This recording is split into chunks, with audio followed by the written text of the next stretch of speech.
Hello and welcome to a more single life of ranting than single life of cooking. Um, I know I haven't done really any videos in a while, but I figured I should start getting on it.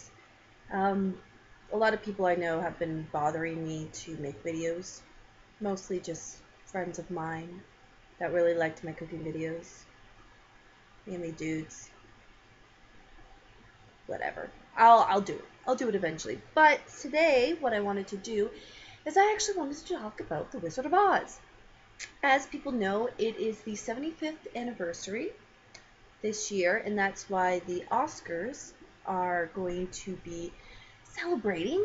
They're going to be celebrating, they're going to do a whole big to-do. I'm excited to see that. I hope I get to watch it. Crossing my fingers. I'm not entirely sure. But, yes, I wanted to talk about why I love The Wizard of Oz and why it's my favorite movie.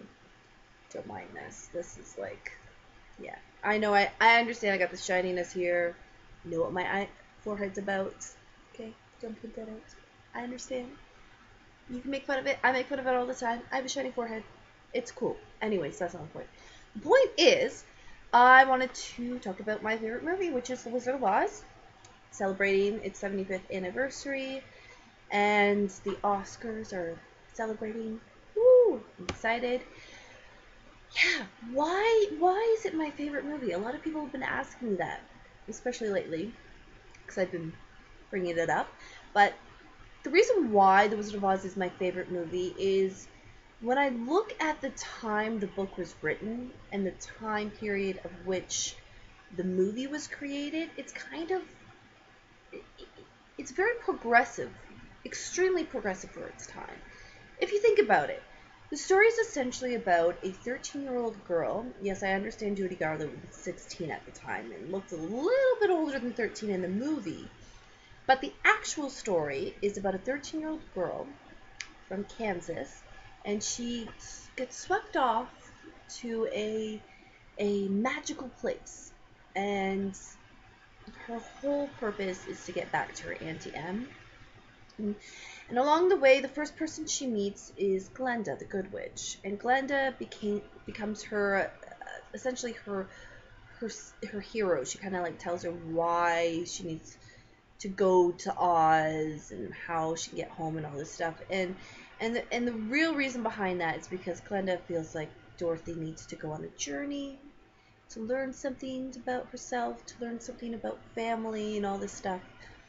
So Glenda kind of becomes like this mentor type of person for her.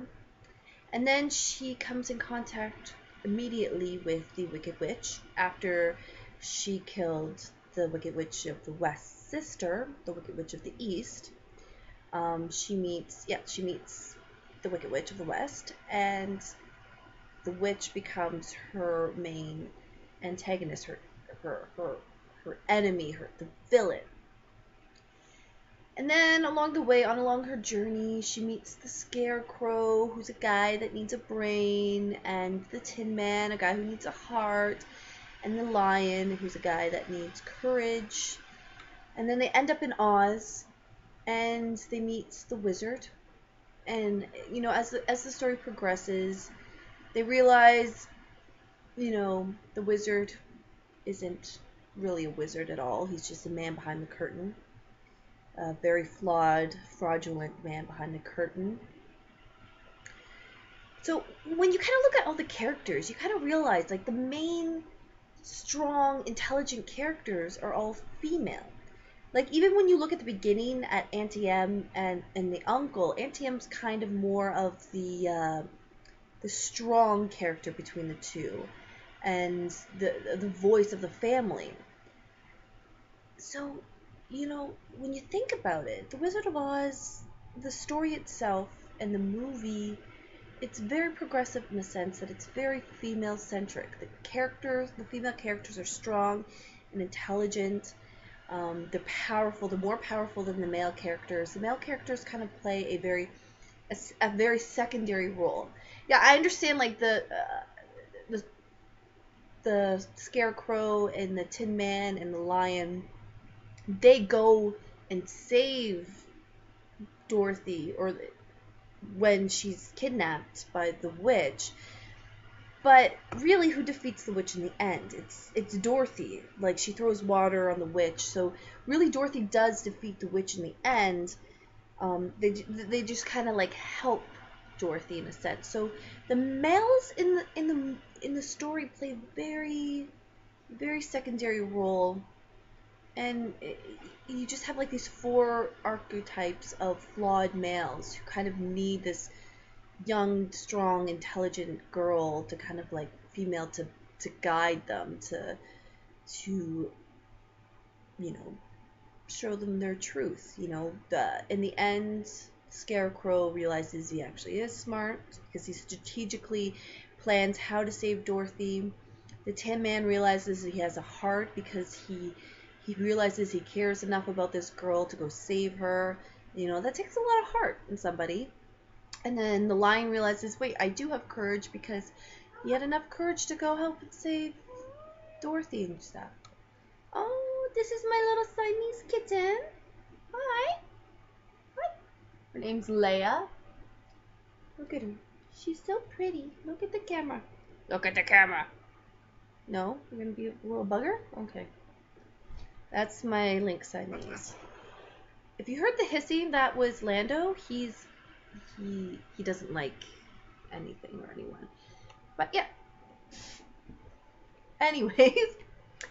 Yeah, so Dorothy goes on this like she's this young girl that goes on this like self-discovery mission about herself, and get out of my way. Sorry. And she realizes, it takes she learns stuff about herself, where she wants to be, where she really belongs. She's guided by this powerful female, Glenda. Even the witch, even though the witch is, she's a bitch. The witch is a bitch. She's smart too. She's a smart cookie too. She's powerful and shit. Leia, yeah, you're so cute. So, and she realizes like a lot of times females need to be the one to, to guide men and be their anchor in a sense. That's kind of also what she learns is, guys aren't as put together as they might appear to be, and sometimes they need a good strong female to help them as well. So that's another lesson she learns. I'm not saying all guys are like that, I'm a pure feminist, a true feminist, in the sense that I don't hate guys. I respect men. I think they're intelligent. I think collaboration and equality is totally, and that's the thing too. Dorothy and the guys, they collaborate together. They follow Dorothy because it's her journey, but at the same time, it's a lot of collaboration. They respect her, and they help her out, and she respects them. She takes their opinions and everything into heart, and they work together. So that's another lesson to learn. And I just think The Wizard of Oz is a really great lesson to learn. It's a really great movie to learn lessons from, about how women can be just as intelligent, and how women also need to go on a journey to find themselves, and how at the same time, they can guide men just as well as men guide girls, I guess. Because if you think about it, like the guys help, they guide Dorothy as well. They help her out. So it's a good film. I like it. And I mean even the witch, she's the bad guy, but at the same time there's a lot about the witch that people don't realize. There's a whole backstory. At one point she was good, but she was turned. And I had a friend who brought up the whole how the witch kind of is symbolic in the sense that when somebody is evil and angry and mad and trying to destroy everything, it's just, you know, a facade of like, really they're not that strong of a character. They're more so a weak character. And when the water falls on her, it's just like she just melts away quickly, you know? It's like this pure element of water gets thrown on this lady and she just like melts away automatically. And it just shows that, you know, people who are angry and mean and that's pure powerful, a lot of times aren't as powerful as you think they are. A lot of times their power comes in your fear of them. And when Dorothy finally is just like, screw you, bitch, I'm done with you, I'm not afraid of you anymore, I'm gonna throw this fucking pure water on you, and boom, bitch is gone, bitch melts away. So yeah, that's why I like The Wizard of Oz. It's a good movie. It's a really good movie, really good story.